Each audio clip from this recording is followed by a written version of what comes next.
There's a clip of Bernie Sanders making its rounds on the other side of TikTok. Tell you what I see. I see a nation where 63% of workers live paycheck to paycheck. So I don't think Bernie Sanders is a bad guy. I don't think he's one of the satanic elites. I believe that Bernie Sanders believes in Bernie Sanders. But what Bernie Sanders won't tell you is that Bernie Sanders and people like him are the reason so many Americans live paycheck to begin with. Let's take a trip down memory lane.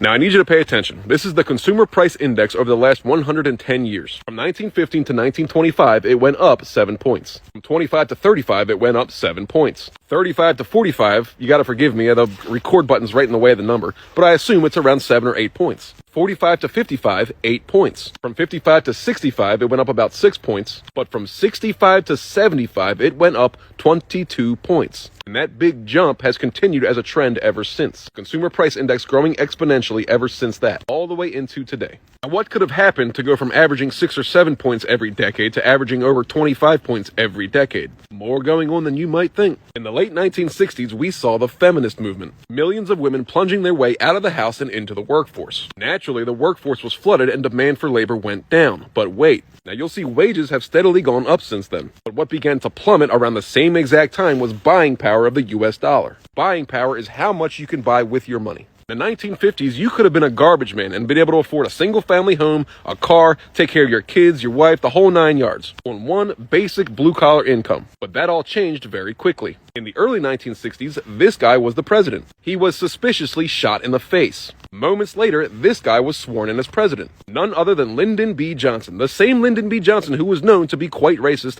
and who said he's going to keep those blanks voting Democrat for the next 200 years. But it seems like it's easier said than done. I mean, how do you keep an entire demographic of a population voting Democrat? Well, he enacted what he called the Great Society. That was the beginning of expediting America as a welfare state. For the first time, the American government would incentivize single-parent households. Naturally, marriage rates plummeted. Marriage is a very important part of fighting poverty. Since then, Americans have spent $22 trillion fighting poverty. But we have more poverty today than we did back then. So what exactly is going on here? It's almost as if Lyndon B. Johnson, who was installed after the assassination of JFK, knew that eventually black people would have the right to vote. And with the Great Society providing a welfare state, he knew that a man who depends on the government will never bite the hand that feeds him. And they knew that this new welfare program would be very expensive. There's no way that the current U.S. system would be able to support it. So what do? They usher in the feminist movement. In one foul swoop, they destroyed the nuclear family, they upped tax revenue by getting women into the workforce,